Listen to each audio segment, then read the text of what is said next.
ஆமாம், நாங்கள் இந்த வீடியோவில் ஆ, சென்ற வீடியோ நாங்கள் பார்த்துட்டோம். பாராளுமன்றத்தினுடைய அதாவது பாராளுமன்ற தத்துவங்கள் சிறப்புரிமைகள் சட்டம் பார்த்தோம். 1953ஆம் ஆண்டு கொண்டுவரப்பட்ட இந்த சட்டம்.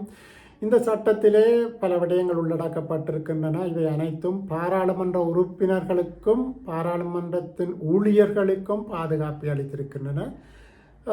அந்த விடயங்களை பார்த்திருக்கின்ற போது நாங்கள் பார்த்தோம், சிறப்புரிமைகள் சம்பந்தமாக நாங்கள் பார்க்க வேண்டும். என்ன சிறப்புரிமைகளை நாங்கள் பார்த்த பேச்சு சுதந்திரம் காட்டப்படுகின்றது, விவாத சுதந்திரம் காட்டப்படுது, நடவடிக்கைக்கான சுதந்திரம் காட்டப்பட்டு ஏதேனும் தீர்மானங்களை கொண்டுவதற்கான சுதந்திரம், இவ்வாறு பல சுதந்திரங்களை நாங்கள் போன வீடியோவில் நாங்கள் பார்த்திருந்தோம். இவ்வாறு சிறப்புரிமை மீறுகை சம்பந்தமாக பார்க்கவே 2 பாகங்கள் அங்கே காணப்படுகின்றன. பகுதி 1 பகுதி ஆனா பகுதி ஆவனார 2 பகுதிகள் காணப்படுகின்றன.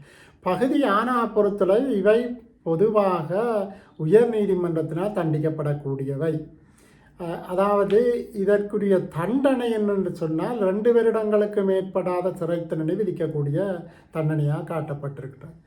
அதாவது பாராளுமன்றத்துக்கு வருகிற போது அல்லது பாராளுமன்றத்தை முடித்து கொண்டு வெளியேறுகின்ற போது உறுப்பினருடைய தாக்குதல், இழிவுபடுத்துதல், வேண்டுமென்று தடுத்துதல் இவை ஒரு சிறப்புரிமை மீறலாக காட்டப்பட்டிருக்கின்றன.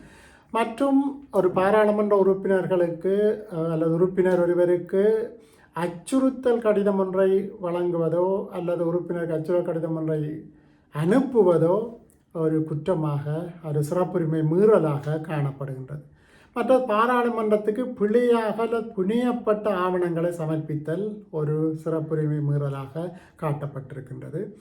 பாராளுமன்ற நடவடிக்கைகளை பிழையாக வெளியிடுதல் மிக முக்கியமானது. இது மீடியா சம்பந்தப்பட்ட விடயம். அதாவது பாராளுமன்றத்தில் ஒரு விடயம் நடைபெற்றிருக்கின்றால் அந்த விடயத்தை அவ்வாறே வெளியிட வேண்டும். அதனை புனைவு செய்து வைத்தால் அது சிறப்புரிமை மீறலாக காணப்படுவதுடன் அது உயர்நீதிமன்றத்தினால் 2 வருடங்களுக்கு மேற்பட சிறை தண்டனை விதிக்கப்படுகிற தண்டனைக்குரிய குற்றமாகவும் அடையாளம் காணப்பட்டிருக்கின்றன. அடுத்ததாக ஹன்சாட். இந்த ஹன்சாட் என்று சொல்லப்படுகின்ற இந்த விடயம் ஒரு அறிக்கை, பாராளுமன்ற அறிக்கை ஏடு.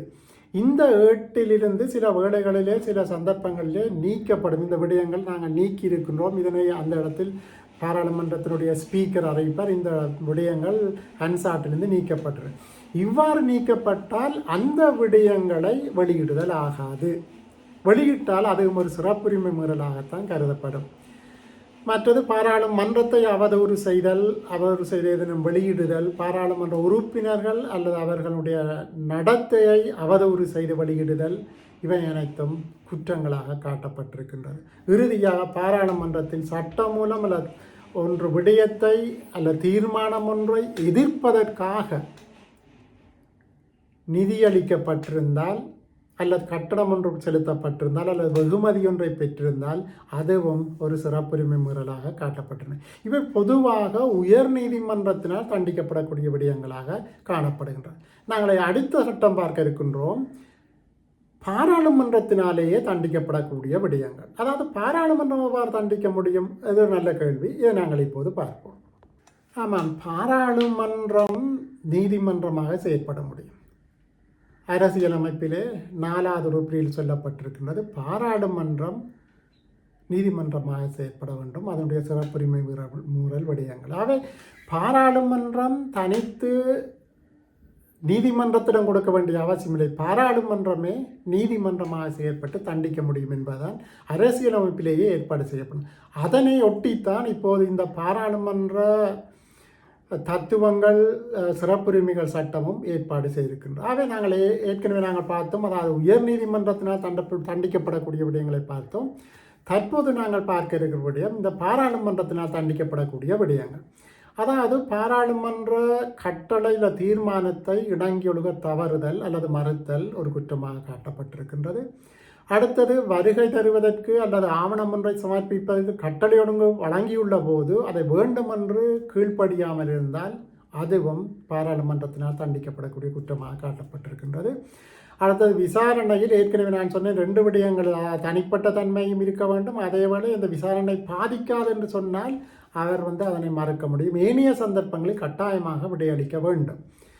அடுத்தது உறுப்பினர் ஒருவரை பாராளுமன்றத்தில் தாக்குதல், இழிவுபடுத்துதல், தடுத்தல். இது பாராளுமன்றத்தில் நடைபெறுகின்றதனால் பாராளுமன்றமே நீதிமன்றமாக செயற்பட்டு அங்கே தண்டிக்க முடியும் என்பதுதான் இதனுடைய சாரம்சமாக காணப்படுகின்றது. மற்றது பாராளுமன்றத்தினுடைய அமர்வுகளை குழப்பும் விதமாக அல்லது அங்கே குழப்பம் ஒன்றை விளைவித்தால் அல்லது குழப்பம் ஒன்று நடந்து கொண்டிருக்கின்ற போது அதுக்கு ஆதரவாக செயற்பட்டால் அவரை தண்டிக்க முடியும். இறுதியாக பாராளுமன்றம் அறிக்கையிட முன் குழுவின் விடயங்களை வெளியிடும். அதாவது பாராளுமன்றம் ஒவ்வொரு முறை தன் அறிக்கையை வெளியிடுகின்றது. இந்த அறிக்கை வெளியிடுவதற்கு முன்னதாக சோஷியல் மீடியா மூலமாகவோ அல்லது மீடியா மூலமாகவோ அந்த குழுவின் விடயங்களை வெளியிட்டால் அதுவும் ஒரு சிறப்புரிமையாக கருதப்பட்டு பாராளுமன்றத்தினால் தண்டிக்கப்பட முடியும். ஆகவே இந்த 2 வீடியோ நாங்கள் பார்த்துருக்கோம். முதலாவது நாங்கள் பார்த்தோம் அந்த சுதந்திரங்கள் எவ்வாறு பாதுகாக்கப்படுகின்றன, சுதந்திரங்கள் எவ்வாறு அங்கீகரிக்கப்பட்டிருக்கின்றன, சொல்லப்பட்ட சுதந்திரங்கள் மட்டுமில்லை, யூகேயில் இருக்கிற அந்த சிறப்புரிமை கூட இலங்கைக்கு ஏற்படுதாம் என்று பார்த்திருக்கின்றோம். அதேவேளை 2வது இந்த வீடியோ நாங்கள் பார்க்கிறது பார்த்தோம் என்னென்ன சிறப்புரிமைகள் காணப்படுகின்றன, இந்த சிறப்புரிமைகள் எவ்வாறு மீறப்படுகின்றது என்று பார்த்திருந்தோம். அந்த சிறப்புரிமைகள் முக்கியமாக 2 விதமாக பிரிக்கின்றோம். ஒன்று உயர்நீதிமன்றத்தினால் தண்டிக்கப்படக்கூடியவை, பாராளுமன்றத்தினால் சுருக்கமாக சொல்லலாம், வெளியில் ஒன்று நடைபெற்றிருந்தால் அதனை உயர்நீதிமன்றத்துக்கு கொடுத்து தண்டிக்க முடியும். இல்லை பாராளுமன்றத்துக்குள்ளேயே அது நடைபெற்றிருந்தால் பாராளுமன்றம் தண்டிக்க முடியும் என்பதுதான் இதனுடைய சுருக்கமாக சொல்ல முடியும். இத்துடன் இந்த வீடியோ முடித்துக்கொள்வோம். நன்றி.